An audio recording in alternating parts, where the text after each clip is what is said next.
Hello दोस्तों, short and Hindi classes में आपका हार्दिक स्वागत है।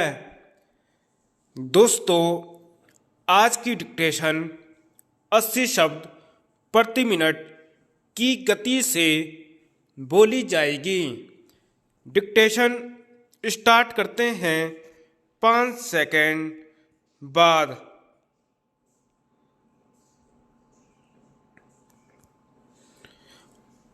उपाध्यक्ष महोदया, जो पब्लिक प्रेमिसेज अमेंडमेंट बिल 1992 मंत्री महोदया ने इस माननीय सदन में चर्चा और पारित करने हेतु प्रस्तुत किया है, उस पर बोलने के लिए मैं खड़ा हुआ हूँ।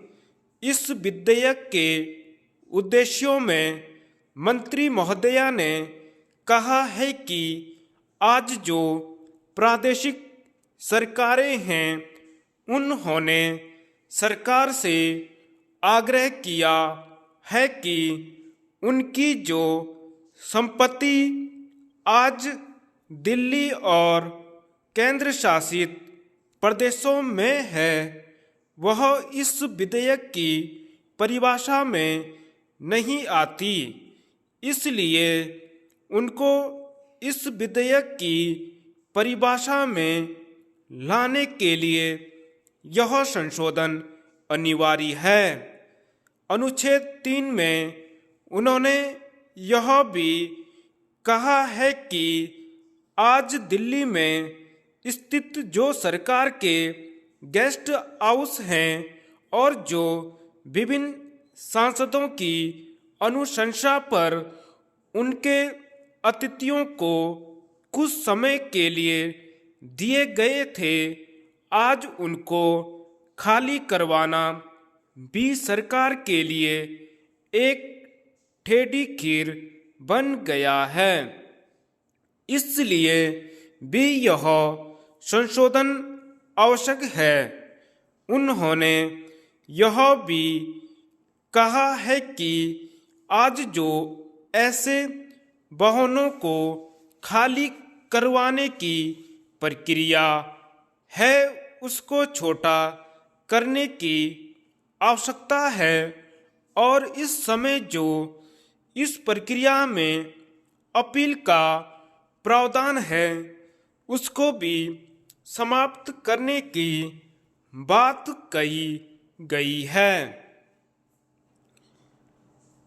जहां तक इस विधेयक को लाने के उद्देश्य का संबंध है, मैं इसका समर्थन करता हूं, लेकिन साथ ही मैं नम्र निवेदन करना चाहूंगा कि 1971 से लेकर आपके पास यह विधेयक पड़ा था। क्या इसका कभी कड़ाई से पालन किया गया? आज यह विधेयक पारित हो जाएगा, उस पर सरकार कड़ाई से पालन करने में सक्षम है या नहीं, इस पर मुझे शंका है। आज दिल्ली में सांसदों के लिए लगभग 800 बंगले और फ्लैट्स निर्दिष्ट हैं और दोनों सदन के सदस्यों की संख्या कुल मिलाकर के 790 के ऊपर नहीं जाती है। तो मैं यह जानना चाहूँगा कि क्या कारण है कि आज भी कई संसद सदस्य ऐसे हैं जिनको समय पर बंगला आवंटित नहीं होता, फ्लैट आवंटित नहीं होता। मैं आपके माध्यम से मंत्री महोदया से यह जानना चाहूँगा कि क्या भूतपूर्व संसद सदस्य और मंत्री भी इस विधेयक की परिधि में आएंगे या नहीं आएंगे। आज अगर इस विधेयक का कहीं उल्लंघन हुआ है, आज अगर किसी ने नियमों का सबसे ज़्यादा उल्लंघन किया है, तो मैं आपके माध्यम से नर्म निवेदन करना चाहूँगा कि यह उन्हीं के दल के लोग हैं। उपाध्यक्ष महोदया, आज जो सरकारी बंगले विभिन्न राजनीतिक दलों ने जनरल पूल से किराए पर लिए हैं, उनकी स्थिति भी 1990 के आंकड़े जो मेरे पास हैं वह इस प्रकार है। लगभग 11 बंगले कांग्रेस दल के पास हैं। सरकारी बंगलों का जो किराया विभिन्न राजनीतिक दलों से देय था वह 8 लाख रुपए बनता था, और इस 8 लाख की राशि में से केवल कांग्रेस के जिम्मे उस समय लगभग 6 लाख रुपए बनते थे। सबसे कम भारतीय जनता पार्टी के जिम्मे बनता था केवल 185 रुपए।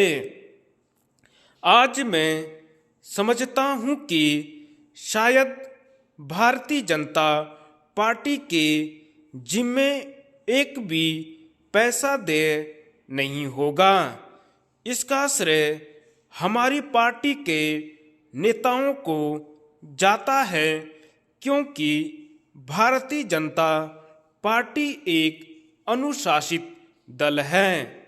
इसलिए नियमों का पूरा तरीके से पालन किया जाता है। 1992 के सर्वेक्षण के अनुसार इस समय 450 ऐसे मामले हैं जो सबलेटिंग के सरकार के ध्यान में आए थे। मैं यह भी जानना चाहूँगा कि मामलों में सरकार ने आज तक क्या कार्रवाई की है। जैसे मैं कह रहा था कि इस समय 800 बंगले और फ्लैट सांसदों के लिए और मंत्रियों के लिए जब निर्धारित हैं, तो यह समस्या क्यों? यहाँ एक प्रश्न पूछा गया था। उस प्रश्न के उत्तर में मंत्री महोदया ने कहा था कि 46 पूर्व सांसद और मंत्री ऐसे हैं जिन्होंने अवैध रूप से आज भी बंगलों पर कब्जा कर रखा है। इस लिस्ट को जब मैंने देखा तो उसमें कई ऐसे नाम हैं जिनको हम भली भांति जानते हैं। वह आज भी अवैध रूप से बैठे हैं।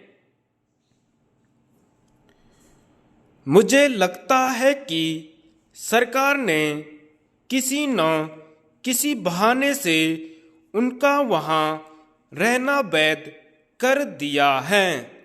इसलिए यह सूची जो है केवल मात्र 16 नामों की है। हैरानी होती है कि इस सूची में ऐसे ऐसे लोग हैं जो 2 वर्ष पहले भगवान को प्यारे हो गए, लेकिन आज भी बंगले में रह रहे हैं। मैं जानना चाहूँगा कि क्या उनकी आत्मा उस बंगले में रह रही है, या कौन लोग आज भी इन बंगलों में रह रहे हैं। मैंने किसी व्यक्ति विशेष के बारे में कोई टिप्पणी नहीं की है। उपसभा अध्यक्ष महोदया, मैंने यह कहा है कि जब वे लोग इस संसार में नहीं हैं और जब ये बंगले सांसदों के लिए निर्धारित हैं, तो जो फ्लैट सांसदों के लिए हैं उनमें सांसद ही रहने चाहिए। धन्यवाद।